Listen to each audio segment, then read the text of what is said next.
Hi, I'm Steve Shapiro. On the Mind Your Business show, we're going to explore the topic of innovation. And in particular, we're going to explore why asking for ideas might be a bad idea, why expertise is the enemy of innovation, and how you and your organization can ask better questions and do better experimentation that's going to lead to better results and more innovation for you.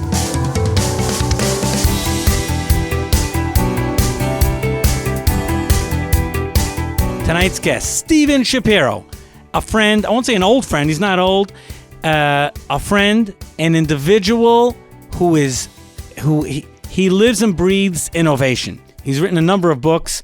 Invisible Solutions is an incredible one. You can pick that up at bookstores nationwide and, of course, on Amazon. Invisible Solutions, 25 lenses that reframe and help solve difficult business problems. Now, as everyone knows here, I run Bottom Line Marketing Group, a marketing firm. We're always looking for innovation, right? Innovation is the key to success, to breaking through the mold, to being creative in order to be memorable, etc. So we said, we need to get Steven back on the show. It's been a couple of years since he was on. Steven Shapiro, welcome back to Mind Your Business. It is so good to be back. And yes, it has been quite some time. So it's good to see you. Amazing. Now, one among the takeaways from reading your material and having watched you and experienced you, and by the way, Steven Shapiro, he's written a number of books. He also works with many Fortune 500 companies, and he is in the NSA Hall of Fame. This is the National Speakers Association. We had on recently Steve Rizzo. There's around 350 people out of like 50,000 people worldwide in the group. So to be in the Hall of Fame is a very big accolade and an award. And Steven, mazel tov on that. It's a big deal. Thank you. Now, among the many takeaways is the importance, and I'd love to hold on to this, the importance of asking great questions. So let's say there's a business meeting that's going on and people are sitting around the table and they're brainstorming. They need to think of the next big idea, whether it's a new product, it's a new service, and they're brainstorming. How important is it to frame and to come in by asking questions in order to drive the conversation? Well, I think it's actually probably one of the most important parts of the innovation process, because what ends up happening is when we're brainstorming, when we're asking people to give us their ideas, we tend to ask questions that are very broad. And if I gave you a blank sheet of paper and said, give me some of your best ideas, you're going to come up with a lot of ideas. The odds are, though, they're not going to really solve important problems. And so what we want to do is actually move the conversation in a particular direction. And the way we do that is by framing the question in a different way than we have in the past. Because we're so focused on solving a particular problem one way, we might miss other opportunities that are in our peripheral vision. Okay, so you know what? I'm even going to take a step back, and that is a typical brainstorming session, whether it's a marketing firm, whether it's a consumer products, packaged goods, whether it's a B2B company, B2C, what would be an approach, a suggested approach? It could be from asking great questions to maybe time blocking it, if you recommend that, or if it should be open-ended. What would be your parameters for setting up a great brainstorming conversation in order to get results? And not just to have people sitting around in a room and schmoozing and then coming out, why were we here? No. An effective brainstorming session. What would be the key pointers from Steven Shapiro? Well, I'll give you a couple of things. One is, make sure you have the right people in the room. So what ends up happening is, let's say we're working on a marketing or sales problem. We tend to only bring people from marketing and sales into the room, but that's a mistake because they have a limited perspective. And so what we want to do is bring diverse points of view into the room. So even before you get into the session, make sure you have the right people, because if you have the wrong people, you're not going to get the best results. The second thing is, coming back to what we were talking about before, is make sure we're solving the right problem. I'll give you just a very simple example. If I had a group of people in front of me and I said, what are some of the ways we can attract new customers? Now, the immediate response is probably going to be something like doing some outbound marketing or social media or some kind of cold calling or whatever it might be.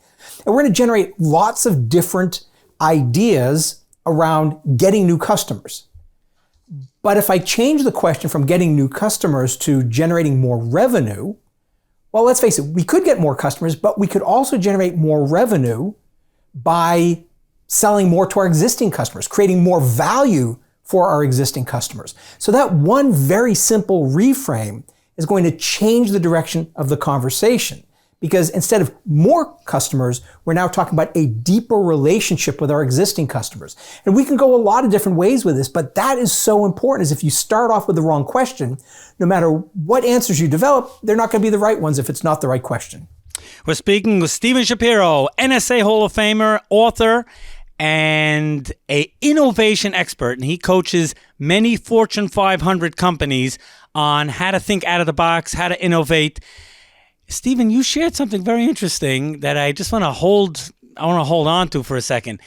If someone's having a brainstorming session, certainly you want people, like-minded people, one would think, around the table. But you had mentioned a couple of minutes ago that it actually pays to have an outside perspective, perhaps someone that hasn't even experienced that area of expertise that people are looking, in order to bring in a fresh perspective to the conversation. Absolutely. I mean, look, if you're trying to solve a sales problem and you have 100 sales experts in the room, bringing the 101st sales expert into the room is not going to make any bit of difference.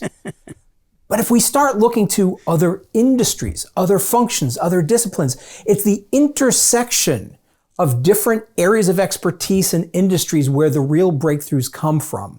And when I look at some of the most interesting stories about companies that developed really cool solutions, it was rarely developed by experts inside the company, but rather it was people asking two important words.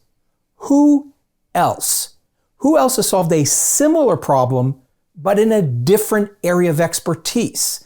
I'll give you just a very quick example here. I was working with an insurance company, and one of the complaints from their customers was their claims process. It felt like every time somebody would file a claim, it was just going into a black hole, and they never knew when the adjuster was coming. So there's no transparency about the claims process. So they're trying to solve this problem. I had a group of insurance experts, claims experts, trying to solve this problem, getting some interesting ideas, and then they go off to order dinner. And the guy comes back and he says, I have the answer. He ordered from Domino's Pizza. And one of the things when you order from Domino's Pizza is you know when the pizza's in the oven, when it's out of the oven, when it's in the box, the name of your driver, their social security number, their ATM pin. You know pretty much everything that there is to know. ATM pin. And that's the solution that they used to create claims transparency, was to use what pizza delivery does. So this is just fascinating, those intersections, because if we had claims people trying to solve this problem, they would have come up with a completely different answer. Coming back to questions, all right, you have a quote here in the book, in your Invisible Solutions book. The process for driving better results doesn't start with great ideas. It starts with better questions. I know we touched on it, but let's hold on to that.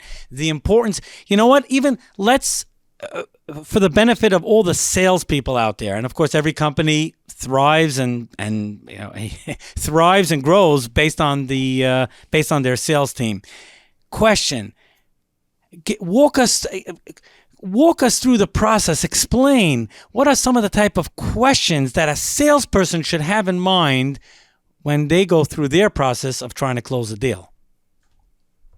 So I think the first question when trying to close a deal is really trying to figure out what is it that they would use to define success. I mean, is it, because I see some salespeople, they're so focused on closing the deal, but they don't look at the long-term impact on the organization. So we talked about, the reframe of going from more customers to more revenues, but maybe it's about profitability. And one of the things we need to really start looking at is, well, are we selling to customers who are high maintenance and take a lot of our energy, which then is bad for the organization? Maybe instead of more customers, we want fewer customers, but we want fewer, more profitable customers where we can go deeper. And that to me is really one of the big questions that I want organizations to think about is instead of saying, how can we create transactions? How do we create relationships with customers where we can better and deeply understand their needs so that we can create more value for them? Because if we're creating more value for our customers, they're going to open up their wallets and do more business with us. Another quote here from the book, and it's not a new release. I understand you're working on a new release. I'm allowed to ask you publicly? Oh, yeah, absolutely. The book is hopefully coming out later this year. Amazing. And what's the topic? What is it about? So Invisible Solutions is a process for being able to solve pretty much any business problem. So that's what we're talking about right now. The new book, which is untitled at the moment, is determining which problems to solve. So we could solve a lot of problems, but if they're not important problems, if they're not differentiating problems, if they're not problems that are going to move the needle for the organization, then maybe we're not doing anything of value. So it's almost a prequel to Invisible Solutions, being able to determine where do we focus our energies, where do we double down on our investments so that we can get the greatest results from what we do. I'm going to quote here from Invisible Solutions. Again, the subtitle is 25 Lenses That Reframe and Help Solve Difficult Business Problems by Stephen M. Shapiro. Quote, changing just one word in a problem statement can reveal a completely new range of solutions. Can you please explain that? I mean, there are just so many examples of this in action. I'll give you one, please. One that isn't necessarily going to relate to sales, but it's just a very visual one. So work with NASA. When people go up into space, they have to get their clothes clean. And so they were solving the problem, how can we get clothes clean in space? And they came up with a whole bunch of different possible solutions for that. But then they changed one question or one word, and they went from how can we get clothes clean to how can we keep clothes clean? That one word totally changes the types of solutions that you're going to develop. Another story which I love to tell is about baggage claim. I won't tell the whole story, but one of the things is how can we reduce wait time? Because people don't like to get to the baggage claim and sit around and twiddle their thumbs. But instead of reducing wait time, what if we improved the wait time? Well, now we're not going to look to other airports, but maybe we're going to look to Disney or Universal Studios. How can we create the greatest wait experience? So it's that one word that's going to completely unleash a different range of solutions. If I'm focusing solely on speed, I'm never going to think about experience. But they're different questions with different answers. I know you remember it. I love that story. I'm sure you get that feedback from every single time when you speak. You said instead of speeding up the bags, they slow down the passengers. I'm glad you remember that story from so long ago. That's awesome. I'm sure every single time you say it, you get feedback on that story because they do like it. Yeah, because listen, we all fly, and you know what's great about it? Every single time someone flies, and you have to wait, they're thinking, that's Stephen Shapiro. He's right. We're here with Stephen Shapiro. Stephen M. Shapiro is a noted innovation expert. Tonight's show is all about innovation. And he's written books on it. He speaks on it. He's actually a consultant for many Fortune 500 companies. And we're lucky to have him here once again on Mind Your Business. He is an NSA Hall of Famer. So for those of you out there looking for an incredible speaker who speaks about out-of-the-box ideas and provides out-of-the-box solutions, Stephen Shapiro is definitely someone to check him out online, StephenShapiro.com. Stephen, Stephen, right? That's how he spells it, Stephen Shapiro. Stephen, in your book, I'm going to focus now on Invisible Solutions. And later on, we got to get also to your games, right? You're also a magician, and you actually created some games, but so that's pretty innovative. You have in here something very, very fascinating. Now, I don't know if we'll get to all 25, but this really is incredible. I want to hold on to this. You have, in section 2 of your book, 25 lenses for reframing problems. And I just want to still build this out. Here's a quote at the beginning of the chapter. Although reframing questions won't feel natural at first, when you use the problem formation lenses, it will become easier over time. It's like building a muscle. Can you explain that? And then pick and choose whichever of the 25 reframing lenses you wish to highlight. Sure. So one of the things that happens is we make decisions, we ask questions based on our past experiences. And it gets very difficult for us to be able to see the world in a different way because we're so heavily influenced by our past. So what happens is we make assumptions. And those assumptions, if they're not questioned, are going to lead us down the path of basically solving a problem that is past-based rather than future-based. So the purpose of the 25 lenses is to challenge a number of different assumptions that we might have. So I'll give you a very simple one that I like to use a lot, which is the resequence lens. And the resequence lens is all around timing.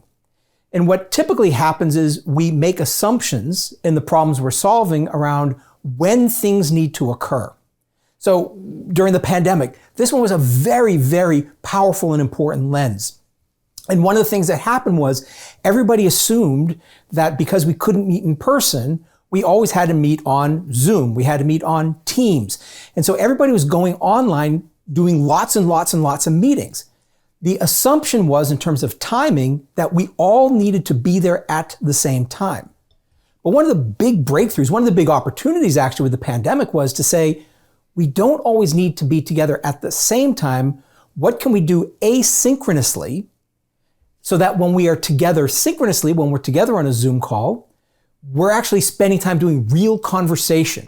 And so one of the things which I would encourage people to do in response to the sequencing is to figure out, well, what do you send people before an event? Maybe it's everybody records it. If you're doing a status meeting, why have somebody get up in front of the room and talk for 15 minutes about what they're up to while everybody is sitting there listening? Record that 15-minute video. Put it on your portal. Have people watch that before the meeting and then come to the meeting with questions so that when everybody's in the room together, you're now digging deep into what's meaningful rather than having a monologue.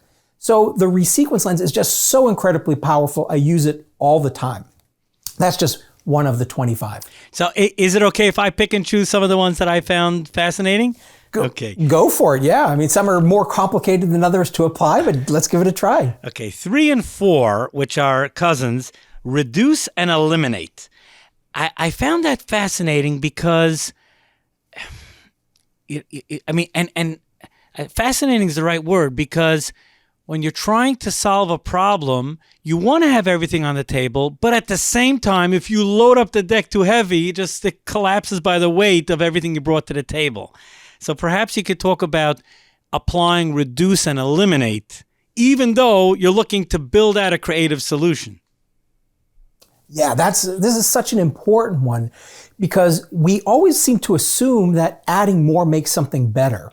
But I actually believe that simplification is the best innovation.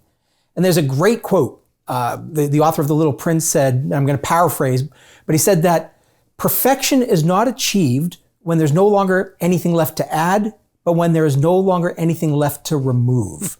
And so when I think about our solutions is we're piling more and more and more on them. And sometimes the only way to get work done is to know what to kill, what to stop, what to eliminate, and how to simplify. Sometimes the best, most elegant solutions are the ones that don't have everything thrown in there, but rather they're elegant and simple. So again, whether it's you're designing a product, what can we eliminate? Do we need to add more features? Or how can we eliminate features like Apple does? You think about the remote control for the Apple TV. It's got like one button. How simple can you get? And that's the beauty of their products, is it's not like a typical TV remote control, which has 100 buttons of which you don't know how to use any of them. I'm going to now go to number 7, result. What does this make possible? What is the desired outcome?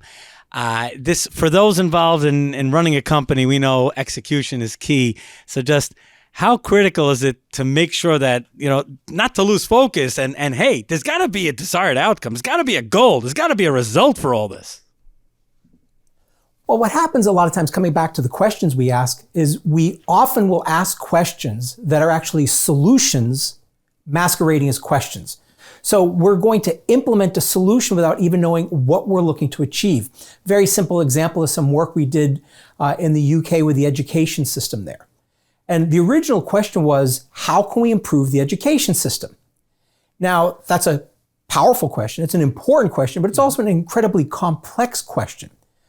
And you need to ask yourself, are we really trying to solve the education system problem, or are we trying to solve the child's learning problem? The ability of a child to learn and be productive in society. Maybe it's not about the education system. Maybe it's something completely different. And some of the solutions that we ended up developing when we moved away from the education system is we started looking at parental involvement, because that's one of the biggest factors associated with a child's learning. So if we're always trying to implement solutions, we're not stepping back and saying, what does this make possible? And if you ask yourselves, what did this make possible? Now you move to a higher level of problem, and probably a more valuable type of problem. Number 14 is emotion. Now, this is a key question here, because people come into the room and we're all human. We all have biases and, I'm not just saying bad, good, whatever, opinions, things we like, things we dislike. But at the same time, they may be beneficial, or sometimes they might hurt even an idea that's trying to move forward, because someone has a strong opinion either way. Can you elaborate on emotion, and even in general in terms of brainstorming? What are some guidelines in order to make sure that things don't run off the rails if someone wants to emotionally hijack the idea? Well, and that's why the reframing becomes really important, is because if you have the right question and the right problem and opportunity that you're working on, then it provides boundaries. And I know we love to talk about thinking outside the box, but the reality is the bigger the box, the more noise we create, the more wiggle room we have for moving in the wrong direction. So my belief is we don't want to think outside the box, we want to find a better box. And so the emotion lens is a different box. And the reason why it's a different box is because most of the time when we solve problems, we look at it from a very analytical lens. So maybe it's about employee retention, or maybe it's about our customers. And we might say, well, how do we keep our customers? If we're a retail store, how do we keep our customers? There's no emotion in that. It's a logical keeping customers. But what if we reframed it to something like, how do we have our customers feel like they're at home when they're in our store? Or how do we have our employees feel like we're a family that's working together? And again, those are just very simple ones, but you want to dig a little deeper. And some of the most profound solutions have been found when we move away from, okay, well, how do we get a 5 out of 5 on, our customer evaluation satisfaction scores to, how do we make sure that every person in our organization feels valued, wanted, needed, and appreciated? That's a means towards maybe the 5 out of 5, but it has a lot more deep meaning to it. And it's just such an incredibly powerful way of reframing problems. Number 19 is pain versus gain. What is the pain we need to solve? What might be lost if we don't solve this problem? Could you elaborate? It's a great one. Yeah, there's just so many fascinating examples of this, and we just know that most of the time we're going to adopt a new technology if it solves a problem rather than it's a nice to have. So you're in New York City. Right. Very quick example goes back to 1978. It's a long time ago, but it still holds true. We saw the same exact thing in the pandemic. ATM machines, Citibank spent a ton of money launching ATM machines. That was going to be their big strategy in 1977, 1978. But people didn't want an ATM machine. They wanted to talk to a teller. They wanted to go into the store. They didn't feel comfortable with the technology. And then, I lived in Boston. The February of 1978 was the blizzard. Boston had 4 feet of snow. New York had 2 feet of snow. Basically, the city was completely shut down. People couldn't go to the bank because there were no people working in the bank. So they'd go to the supermarkets to get cash. Couldn't get cash there. They turned to the ATM machines. And for Citibank, this was a pivotal time because the number of people who started using ATM machines because of that pain increased significantly. And it really was one of the catalysts for them being so successful in New York City. And we saw the same thing with the pandemic. Zoom and other technologies have been around for decades, but people didn't use it as much until the pain was there and now we needed to use it. So we know that people are going to adopt an innovation when it solves a problem, and the bigger the problem, the more likely they are to want to adopt it. That's not necessarily always true. If you look at like right now, ChatGPT, it solves a problem, but it wasn't like we needed to have this disruption like a blizzard or a pandemic. It was like, just so like 1 million people, I think in 5 days is the number, if I remember correctly. Doesn't always have to be that way, but it's very common in many cases. Steven Shapiro is my guest. We're covering a lot of the points in his book, Invisible Solutions, 25 lenses that reframe and help solve difficult business problems. It's available in bookstores worldwide and, of course, on Amazon. Steven is an NSA Hall of Famer. He speaks at corporate events around the world. He is also a consultant for many Fortune 500 companies. Steven, how could people find out more information and to get in touch with you? Easiest way is just to go to steveshapiro.com. I spell it Steve because there's only one way to spell Steve, but there's 2 ways to spell Steven. That's great. Steve, S-T-E-V-E, steveshapiro.com. Right, like this, they'll get it right. Before we get to my next question, just a little fun here. My understanding is you're also a magician and you actually created a game. Can you discuss that? Sure. I actually call myself more of a wannabe magician. Okay. I don't perform a lot, but I love magic. So we're talking about innovation here. And let's face it, one of the challenges we have as innovators is solving complex problems. And there's a quote from Walt Disney that I like. He said, "It's kind of fun to do the impossible." And what I love about magic is that's what they do. They cut someone in half and they don't die. They make someone disappear. They read someone's mind, whatever it is. And so that's what I love about magic is the thought process, the mindset associated with trying to not just solve a difficult problem, but solving an impossible problem. And so I try to, anytime I'm working on something, ask myself, well, what if this were impossible? What would it look like? How would I solve it differently? I have a huge collection of magic tricks that I buy, not to perform, but to sort of understand, get in the head of the way the people create these, because some of it is brilliant and it helps us understand the mind and the brain and the way it works. So it's just so powerful. Let's talk about how does someone go about to acquire an innovative mindset, meaning they run through their regular rote, their regular schedule day in and day out, but and like you said earlier, not necessarily to think outside the box, put them in a different box, but how do they develop? What are some techniques? Maybe that's the right word. Techniques that you would recommend for someone to develop an innovative mindset? I think the first thing is to recognize that we all contribute to innovation, but we sometimes do it in a different way. So we're all sort of wired a little differently in how we think. Some of us are very analytical and we're very data oriented. So we might, when it comes to innovation, we might not be the person that's going to come up with a really cool, wacky idea, but we're going to have the data, the facts, the statistics, the information to know that this is a real problem that if we solved it is going to have great value. That's still innovation. It's just a different part of the innovation process.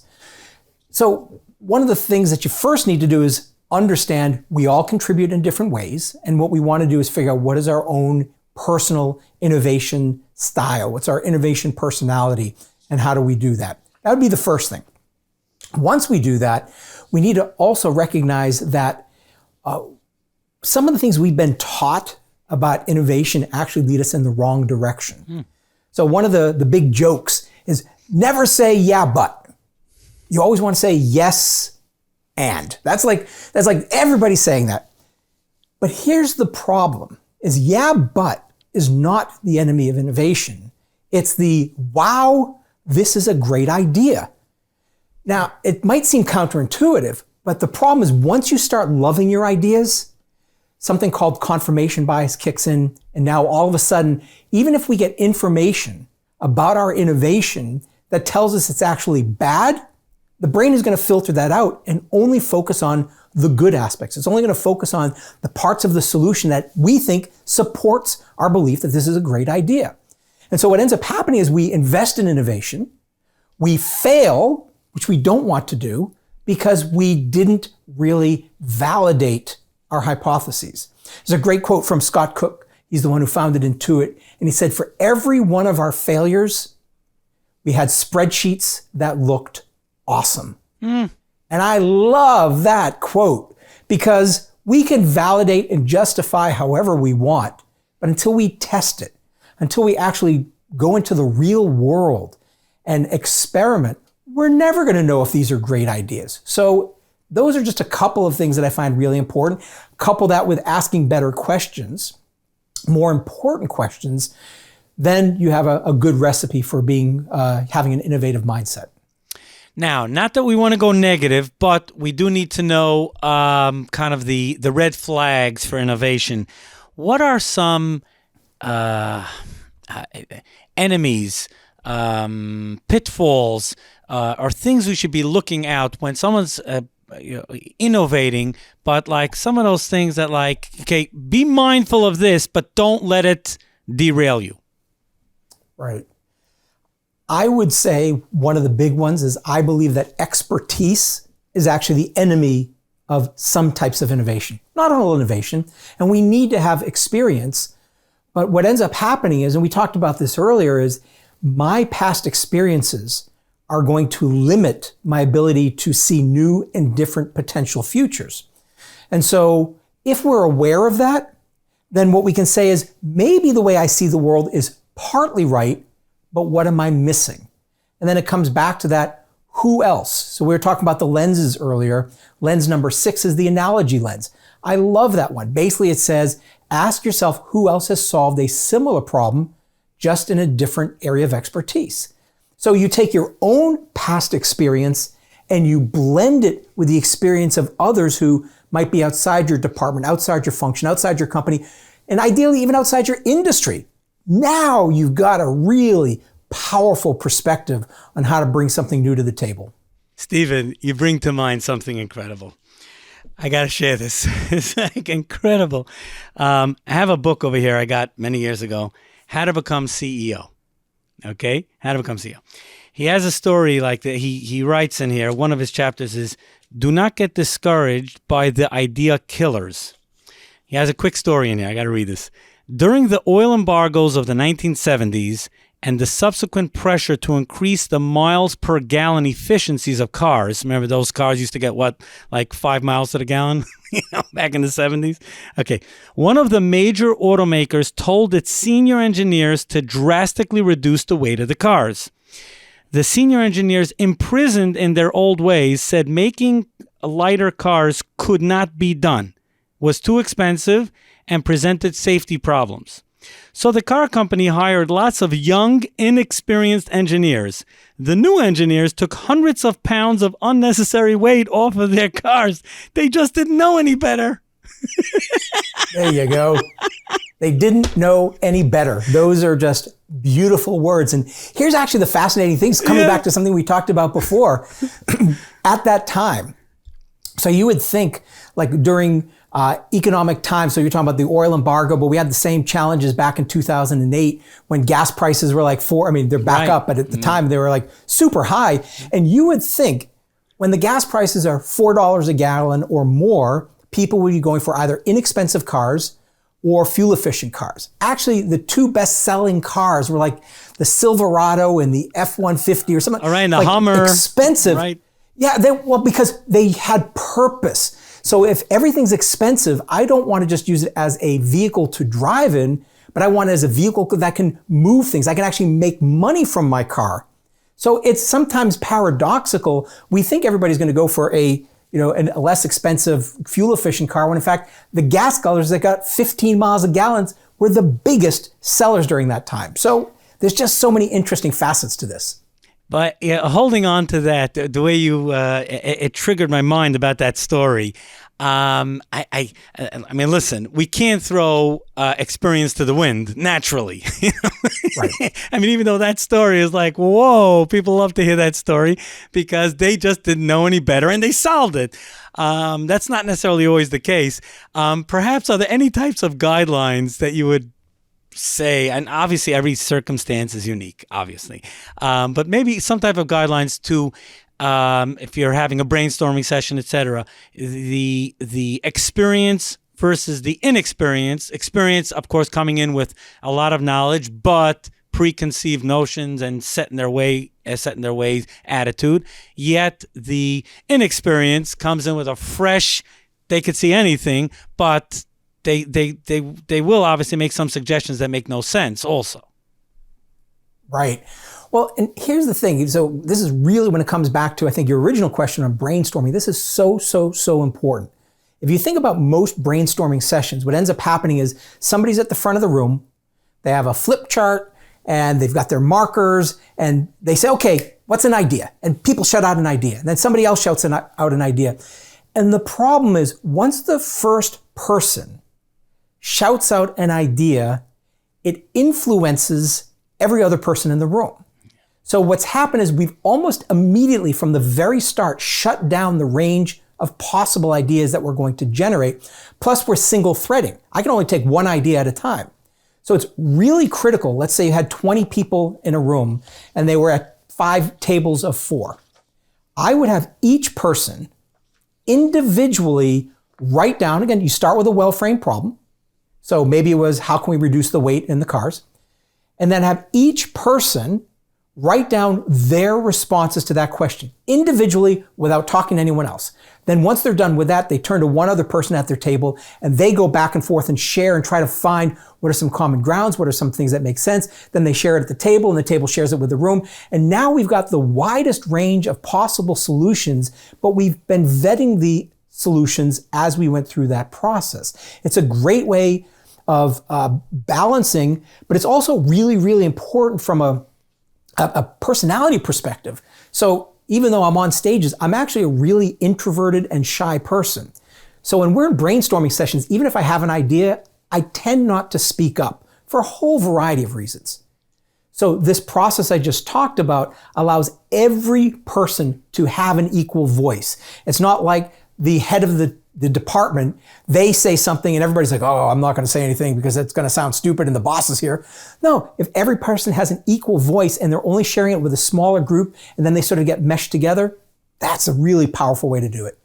My guest this evening, Steven Shapiro, noted NSA Hall of Fame speaker and consultant for many Fortune 500 companies on the topic of innovation. Tonight's show is all about innovation. In case you tuned in late, no worries. Used to be by Tuesday morning, but with Michal taking care of it, it happens by Monday morning. I don't know if she does it, but just like a magic wand, she just gets it done. Thank you, Michal. By Monday morning, the podcast is up every single week. And the YouTube episode is usually up within 2 weeks. If you want to be automatically notified, just subscribe on our channel, 710 WOR Mind Your Business on YouTube, 710 WR Mind Your Business, and you'll automatically be notified when Steven Shapiro's episode here on Mind Your Business goes live. Well, Steven Shapiro, what's great about speaking with you is that I could just ask anything in the world of innovation. And let's face it, we all need to have an innovation mindset. Now, we have only around 7 minutes left to the show. And chapter 11 of your book, Invisible Solutions. I'm sure people trip up that all the time. They do. Invisible Solutions, 25 lenses that reframe and help solve difficult business problems. It's called Fast Innovation. And I love the way you frame fast, focus, ask, shift, and test. Can you please talk about fast innovation? Sure. And since we've got maybe 6 minutes left, right. Speed is important. So I think the key with all of this, just philosophically, is we need to accelerate the way we innovate. So that's the philosophy here, is we need to be faster at what we do. And as you pointed out, FAST stands for focus, ask, shift, test. And these are 4 steps of the innovation process. Focus means innovate where you differentiate. Find what's most important to your organization and make your deepest and biggest investments there. Once we know where we need to innovate, now we need to identify the problems. Everything we've been talking around is the A, the ask. Ask better questions. Reframe the problems as a way of finding different potential solutions. The S is shift, which basically comes back to something we talked about before, which is expertise is the enemy of innovation. And therefore, what we need to do is shift our mindset if we're going to find solutions. Ask who else has solved this problem in a different area of expertise. And the last step is the T, which is about testing. Instead of failing, we want to experiment. And we want to be able to build small, scalable experiments that we can test over time and that we can ensure that we're getting the greatest value for the least amount of investment. So that's fast innovation. It's a really, even though it's sort of laid out as 1, 2, 3, 4 steps, it really is an iterative process where we're going back and forth through all of these on an ongoing basis. Now, here's a tricky question because, let's face it, at the end of the day, the circumstances of any particular situations always have to be analyzed. But in a general way, if a company is going down, is innovating, but it's not working out well, are there some type of parameters that you could recommend for when a company is going through an innovation process, what to look for to identify that they should still hold on, and when they should, as quote unquote, fail fast? They should just say, okay, you know what? I put in the right resources. I didn't throw in the towel too early, but it was time to abandon ship.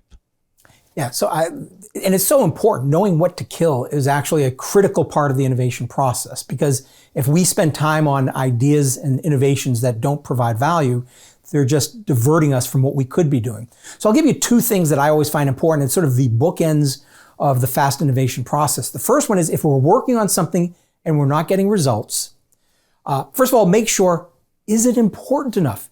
Is it differentiating? Is it something which is really going to move the needle for the organization? Or is it something we just became enamored with and it became a pet project of the organization? So sometimes we get, just like we said, we fall in love with our solutions. That's not really going to help us move the needle. We need to make sure this is important. The second thing is to make sure that when we're testing our ideas, we're testing against the right question. And so what we need to do is make sure that, okay, we're implementing this solution, but is it solving the right problem? Is there a different problem we could be solving? Or is there a different way to look at it so that we could be finding a different solution? Sometimes what we are doing in innovation isn't wrong, but we're just looking at it from the wrong angle. And if we can just shift our perspective a little bit, now we're going to see, this was actually a worthwhile endeavor. We've just been looking at it the wrong way from the beginning. Stephen, we're approaching the close, but people love stories. You shared one about NASA. Perhaps you could share 1, 2, maybe 3 stories about a company that took on an innovation process or was challenged with something, and applying the filters that you have discussed and that you write about, they came with a dream outcome that they never thought of initially. I'm going to give you a story that we talked about earlier. Okay. And this is just an illustrative story because we only told half the story. Okay. But I think it's probably the best example of the power of reframing. And it's an airport here in the U.S. who decided that they wanted to deal with the issue, which was one of the biggest complaints of their passengers, which was baggage claim took too long. So they did some analysis and they found that it took on average 15 to 20 minutes for bags to get from the plane to the baggage carrier. So they decided to solve the problem. How can we speed up the bags? And they spent a ton of money on faster conveyor belts, more baggage handlers, newer technology. And they got it from 15 to 20 minutes down to 8 to 10 minutes. Now, coming back to something you just said, maybe this would have been declared success. But they went back to the passengers and said, how did we do? Did we solve the problem? And they're like, no, it still takes too long. So they realized they couldn't speed up the bags anymore. And then they had an epiphany. It took the bags 8 to 10 minutes to get from the plane to the baggage carousel, but it only took the passengers 1 to 3 minutes to get from the plane to the baggage carousel. So instead of speeding up the bags, they slowed down the passengers and they reconfigured the airport. And it really just comes down to the question. If we spend all of our time trying to speed up bags, we're not going to think to slow down the passengers. If we spend all of our time trying to get clothes clean, we might not think to keep them clean. If we're trying to reduce the wait time, we might not think to improve the wait experience. These shifts in the question are the key to unleashing new opportunities that we might have otherwise missed. And I just think it's probably the most important work that we can do as innovators is to make sure we're really asking the right question the right way to the right people. What an incredible show. Steve, before we let you go, how could people find out more information about the array of services in the world of innovation? Best place is steveshapiro.com. Pretty straightforward. This wraps up an incredible edition of Mind Your Business. Again, the podcast will be up by Monday, and the YouTube will be up in short order. If you subscribe to our YouTube channel, you are automatically notified every single time a show goes live. And when this show tonight with Steve Shapiro goes live, you will be notified. On YouTube, we're at 710 WOR Mind Your Business. 710 WOR Mind Your Business. This wraps up an incredible edition of Mind Your Business. Tune in again next Sunday night for another great edition of Mind Your Business, right here on 710 WOR, the voice of New York. Have a successful week. Thank you for watching, and make sure to subscribe to this channel and be notified every single time a new video goes live. Don't miss out on any of the weekly interviews that I have with top business leaders, sometimes Fortune 500 executives. Hit subscribe and turn on notifications.